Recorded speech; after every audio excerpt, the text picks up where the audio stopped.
Bismillahirrahmanirrahim. Assalamualaikum warahmatullahi wabarakatuh. Selamat siang semuanya. Pada pertemuan kali ini saya akan menjelaskan materi tentang dasar-dasar penginderaan jauh. Oke, pertama definisi penginderaan jauh. Penginderaan jauh biasa disingkat dengan kata inderaja. Nah, untuk istilah dalam bahasa Inggrisnya disebut dengan remote sensing. Nah, secara istilah, inderaja adalah suatu metode untuk melihat objek yang jauh tanpa kontak langsung dengan objek. Nah, definisi lain disebutkan oleh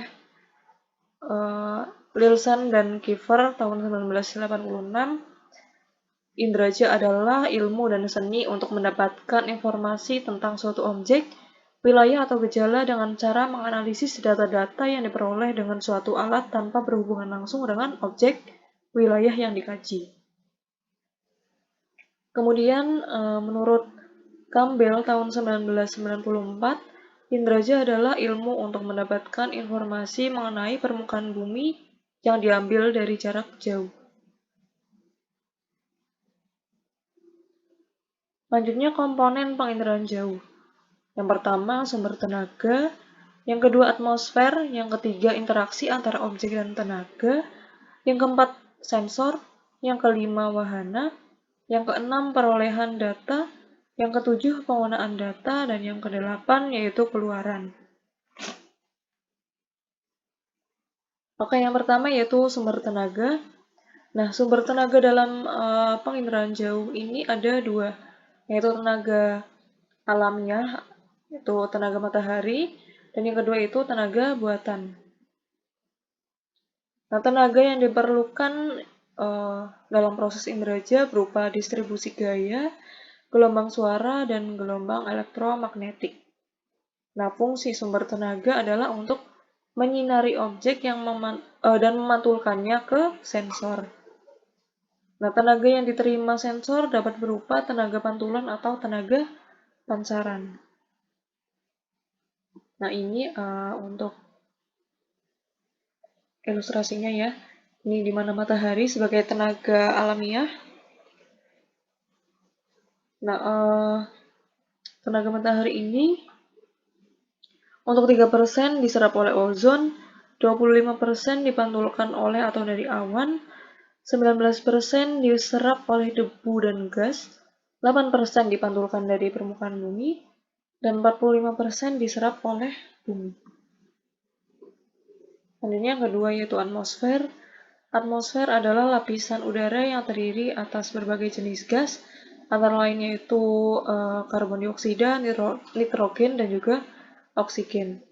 Nah, molekul gas yang terdapat pada atmosfer tersebut dapat menyerap, memantulkan, dan melewatkan radiasi elektromagnetik. Nah, ini ya untuk di atmosfer sendiri, untuk perlakuan dari sinar elektromagnetik itu dapat terpencar, terpantul, dan terserap. Kemudian di permukaan, yaitu di perairan maupun di lahan ya, ini dapat terpantul, terserap, dan tertransmisi. Oke, komponen yang ketiga yaitu interaksi antara tenaga dan objek. Di mana untuk interaksi antara tenaga dan objek dapat terlihat pada rona yang dihasilkan. Setiap objek memiliki karakteristik yang berbeda dalam memantulkan atau memancarkan tenaga ke sensor. Nah, jika suatu objek memiliki daya pantul tinggi akan terlihat cerah pada citra. Sedangkan untuk objek yang daya pantulnya rendah akan terlihat gelap pada citra. Kemudian yang keempat yaitu sensor. Sensor merupakan alat pemantau yang dipasang pada wahana, baik pesawat maupun satelit. Nah, sensor ini dibedakan menjadi dua, yaitu sensor fotografik dan sensor elektrik. Nah, untuk sensor fotografik merupakan sensor yang berupa kamera yang bekerja pada spektrum tampak mata dan menghasilkan foto atau citra. Sedangkan untuk sensor elektrik yaitu sensor yang berupa sinyal elektrik yang beroperasi pada spektrum yang lebih luas, yaitu dari sinar X sampai gelombang radio, dan menghasilkan foto atau citra. Kemudian yang selanjutnya, komponen penginderaan jauh yaitu yang kelima, wahana. Wahana merupakan kendaraan yang digunakan untuk membawa sensor guna mendapatkan data inderaja. Nah, berdasarkan ketinggian peredaran dan tempat pemantauannya di angkasa, wahana dapat dibedakan menjadi 3 kelompok. Yang pertama, pesawat terbang rendah sampai sedang, yaitu antara 1000 meter dan 9000 meter. Nah, bisa dilihat pada gambar di samping ini ya. Nah, nantinya ini akan berpengaruh pada cakupan wilayah dan juga kedetailannya. Oke, selanjutnya untuk yang kedua yaitu pesawat terbang tinggi, di mana lebih dari 18.000 meter. Ini untuk contohnya. Kemudian yang ketiga yaitu satelit, antara 400 km sampai 900 km di atas permukaan bumi. Nah, ini bisa dilihat untuk satelitnya. Contohnya. Oke, yang selanjutnya yaitu keenam, yaitu perolehan data. Nah, perolehan data dalam penginderaan jauh ini dilakukan secara manual dan numerik atau digital. Nah, di mana untuk manualnya nanti menggunakan interpretasi secara visual. Nah, nantinya dalam interpretasi secara visual menggunakan alat yang dinamakan stereoskop. Kemudian untuk numerik atau digital ini nantinya menggunakan komputer. Nah, biasanya ini akan menggunakan aplikasi ya. Nah, aplikasi yang biasa digunakan yaitu salah satunya AirMapper. Selanjutnya yang ketujuh yaitu pengguna data, yaitu bisa perorangan maupun lembaga, yang tentunya berkepentingan untuk memanfaatkan hasil dari data penginderaan jauh. Selanjutnya yang kedelapan yaitu keluaran. Nah, data yang dihasilkan dari penginderaan jauh berupa data digital dan data visual. Nah, data digital penginderaan jauh terekam dalam bentuk angka yang menunjukkan nilai kecerahan atau rona. Nah, adapun data visual penginderaan jauh terekam dalam bentuk gambar. Selanjutnya yaitu proses penginderaan jauh. Bisa dilihat ya ini, di mana tenaganya alami ya. Matahari sebagai sumber energi mengalami radiasi alamiah. Nah, untuk contoh dari objeknya atau targetnya yaitu pohon. Nah, kemudian dari pohon ini akan dipantulkan energinya. Kemudian datanya terekam. Selanjutnya data diolah dan bisa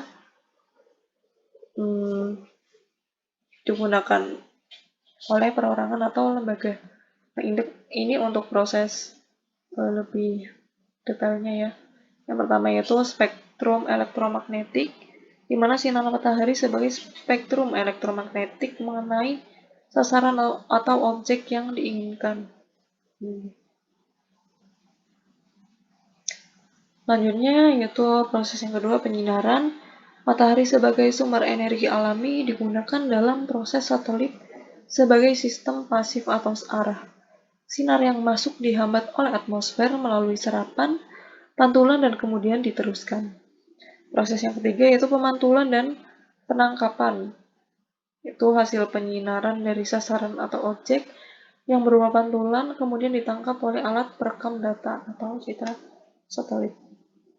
Ini pantulannya. Kemudian untuk proses yang selanjutnya yaitu perekaman. Hasil perekaman dari citra satelit diterima oleh piringan penerima data, dalam hal ini data digital. Baru kemudian diolah, yaitu dicetak, disimpan, dan sebagainya, dan digunakan oleh pengguna data.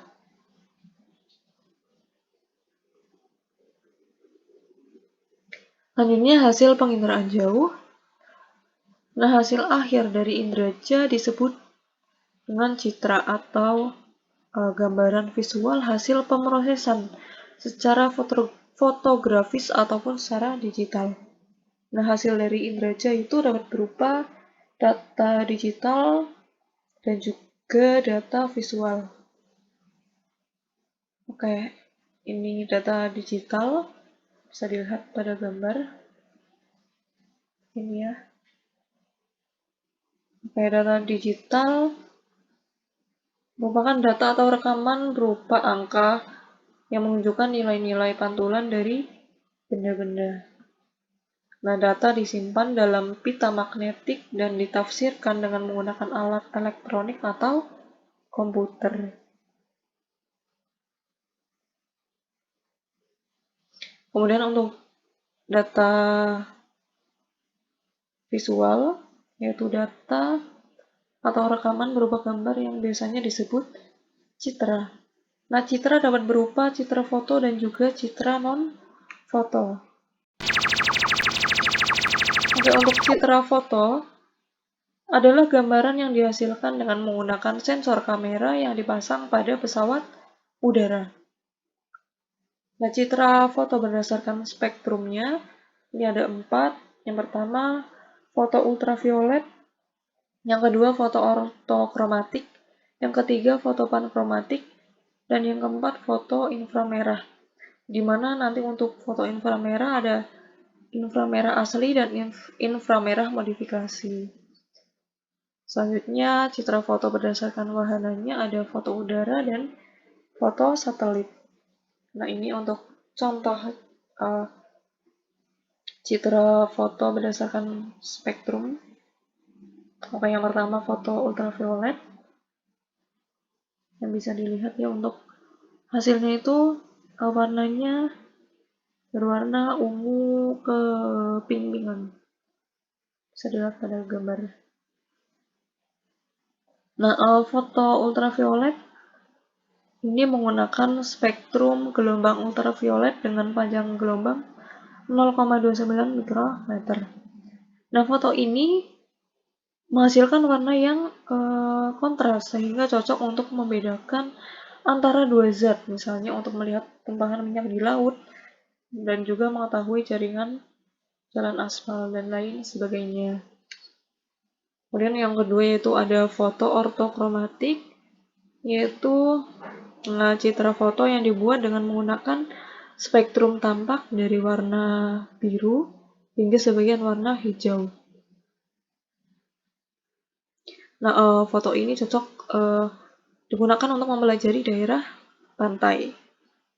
Selanjutnya yaitu foto pankromatik, merupakan foto yang dicetak dengan menggunakan spektrum cahaya tampak sehingga kepekaan dalam menangkap objek akan sama dengan kepekaan mata. Selanjutnya yaitu foto inframerah, tadi yang dibagi menjadi foto inframerah asli dan inframerah modifikasi.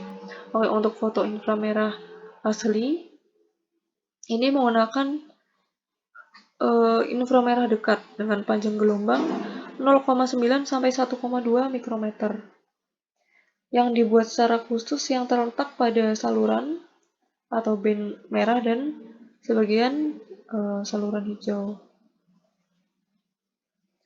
Selanjutnya yaitu inframerah modifikasi, di mana memiliki keunggulan yaitu warnanya yang tidak serupa dengan warna asli. Nah, karena warnanya itu semu ya, sehingga banyak objek pada foto ini yang menjadi mudah untuk dikenali. Selanjutnya, citra foto berdasarkan wahana, yaitu foto udara dan foto satelit.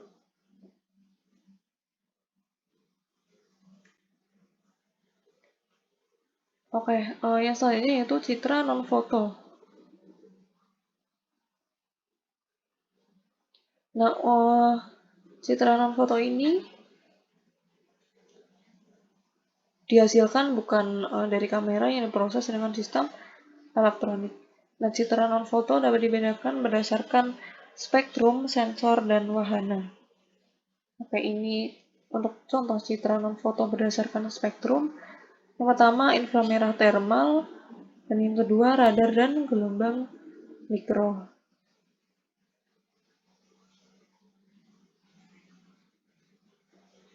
Dan selanjutnya citra non-foto berdasarkan sensor, yaitu ada citra foto tunggal, di mana pada citra ini dibuat dengan sensor tunggal, dan juga ada citra foto jamak, di mana citra ini dibuat dengan beberapa sensor atau memiliki sensor jamak.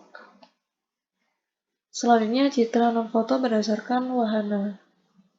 Itu ada citra dirgantara, di mana citra ini dibuat dengan wahana yang beroperasi di udara. Contohnya yaitu citra inframerah thermal, citra radar, dan citra MSS. Selanjutnya citra yang dihasilkan oleh satelit. Misalnya satelit sumber daya alam, untuk contohnya Landsat, Spot, dan lain-lain. Kemudian satelit cuaca, yaitu untuk bidang meteorologi dan klimatologi, misalnya TIROS, NOAA, dan lain-lain. Selanjutnya yaitu interpretasi citra.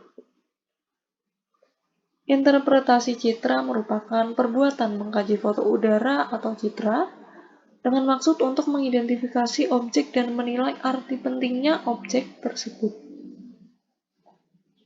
Nah, data yang diperoleh dari penginderaan jauh ada dua macam, yaitu data digital dan data visual. Nah, oleh sebab itu, cara interpretasinya juga ada dua, yaitu interpretasi secara digital, di mana menggunakan sarana komputer dan software, dan juga ada interpretasi secara visual, yaitu menggunakan alat yang dinamakan stereoskop. Selanjutnya tahap interpretasi. Yang pertama yaitu deteksi, merupakan usaha penyadapan data secara global, baik yang tampak maupun yang tidak tampak. Nah, di dalam deteksi ini ditentukan ada tidaknya suatu objek. Kemudian tahap yang kedua yaitu identifikasi, merupakan kegiatan untuk mengenali objek yang tergambar pada citra yang dapat dikenali berdasarkan ciri yang terekam oleh sensor dengan alat yang dinamakan stereoskop. Kemudian tahap yang ketiga yaitu analisis, merupakan kegiatan menelaah dan penguraian data hasil identifikasi sehingga nantinya dapat dihasilkan dalam bentuk tabel, grafik, atau peta tematik.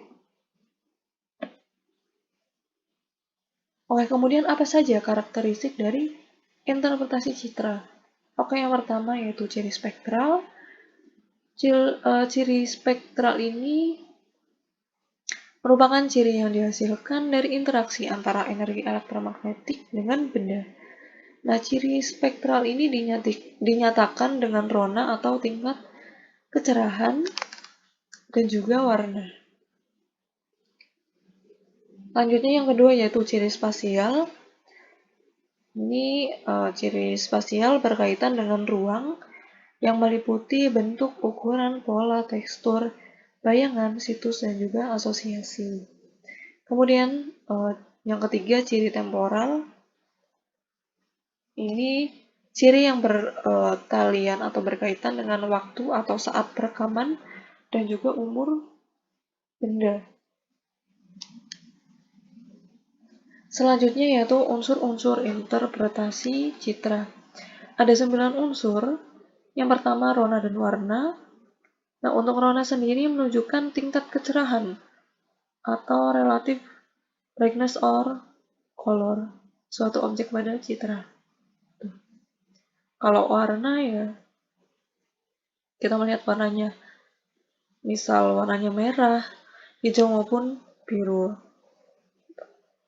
Kemudian yang kedua yaitu tekstur, itu merupakan frekuensi perubahan rona pada citra. Nah, biasanya untuk tekstur sendiri ini dinyatakan dalam kasar, sedang, dan halus. Nah, misal ya, untuk contohnya, hutan ini memiliki tekstur kasar, sedangkan semak ini bertekstur halus. Selanjutnya yang ketiga yaitu bentuk. Bentuk merupakan unsur interpretasi yang bisa menjadi kunci, karena bentuk dalam citra ini mudah untuk dikenali. Misalnya ya, gedung sekolah pada umumnya berbentuk huruf I, L, dan U atau persegi panjang. Selanjutnya yang keempat yaitu ukuran, merupakan ciri objek berupa jarak, luas, tinggi lereng, dan volume. Nah, ukuran objek pada citra berupa skala. Nah, untuk contohnya yaitu lapangan olahraga sepak bola dicirikan oleh bentuknya segi 4 dan ukuran yang tetap ya, yaitu sekitar 80 sampai 100 meter. Kemudian yang kelima bayangan. Bayangan ini bersifat menyembunyikan detail atau objek yang berada di daerah gelap. Namun bayangan ini juga dapat menjadi kunci pengenalan yang penting dari beberapa objek yang justru dengan adanya bayangan menjadi lebih jelas.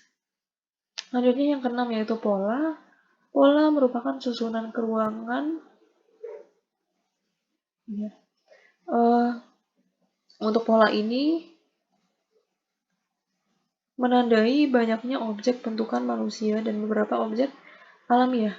Nah, misalnya untuk contohnya, pola permukiman transmigrasi dikenali dengan pola yang teratur, yaitu ukurannya biasanya sama, jaraknya seragam, dan biasanya menghadap ke jalan.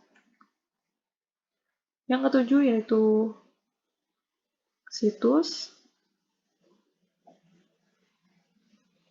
Nah, situs adalah letak suatu objek terhadap objek lain di sekitarnya. Contohnya, permukiman pada umumnya memanjang pada pinggir beting pantai, tanggul alam, atau sepanjang tepi jalan. Nah, selanjutnya yang kedelapan yaitu asosiasi. Asosiasi merupakan keterkaitan antara objek yang satu dengan objek lainnya. Nah, untuk contohnya yaitu lapangan sepak bola yang berasosiasi dengan gawang. Oke, selanjutnya manfaat citra. Manfaat dalam bidang kehutanan yaitu bisa untuk inventarisasi dan pemantauan sumber daya hutan, bisa juga untuk pemantauan titik-titik api kebakaran, kemudian bisa untuk pemantauan penebangan dan reboisasi hutan, kemudian bisa juga digunakan untuk penentuan sifat fisik tanah untuk lokasi pertanian, dan bisa juga digunakan untuk pemantauan proses pertumbuhan pada tanaman dan mendeteksi tanaman yang sehat atau sakit. Oke, manfaat dalam bidang sumber daya alam dan lingkungan, yaitu bisa untuk inventarisasi dan eksploitasi sumber daya alam melalui citra, untuk pemantauan pencemaran di laut dan udara, dan juga untuk pemantauan aktivitas gunung api dan kawasan rawan bencana. Kemudian untuk manfaat dalam bidang hidrologi, yaitu pemetaan daerah aliran sungai atau das dan kawasan konservasi di sekitarnya. Dan itu bisa juga dimanfaatkan untuk pemantauan sedimentasi sungai, misalnya muara sungai, kemudian bisa untuk penentuan luas wilayah terdampak banjir, dan bisa juga sebagai pemantauan proses perubahan bentuk atau aliran sungai. Nah, dalam bidang oseanografi, yaitu pengamatan perubahan pesisir terhadap erosi dan sedimentasi, kemudian bisa juga untuk penentuan lokasi upwelling dan pengamatan suhu permukaan laut, kemudian juga bisa digunakan sebagai pengamatan pasang surut dan arah gelombang laut. Nah, manfaat di bidang meteorologi dan klimatologi, yaitu untuk analisis unsur-unsur cuaca, bisa juga untuk perubahan pola angin dan prediksi badai, dan juga bisa digunakan untuk alat pemodelan meteorologi dan klimatologi. Selanjutnya, manfaat dalam bidang geologi, yaitu penentuan struktur geologi dan jenis batuan, bisa juga digunakan sebagai analisis potensi bencana geologi di suatu wilayah dan perkembangan bentuk lahan. Selanjutnya yaitu dalam bidang perencanaan wilayah, yaitu bisa dimanfaatkan sebagai pemantauan pola penggunaan lahan dan tutupan lahan di suatu wilayah perencanaan, Bisa juga digunakan sebagai analisis perkembangan penggunaan lahan dari waktu ke waktu, dan bisa juga digunakan sebagai pemantauan kesesuaian terhadap penggunaan lahan. Oke, cukup sekian yang dapat saya sampaikan. Bila banyak kesalahan, mohon dimaafkan. Billahi taufiq wal hidayah. Wassalamualaikum warahmatullahi wabarakatuh.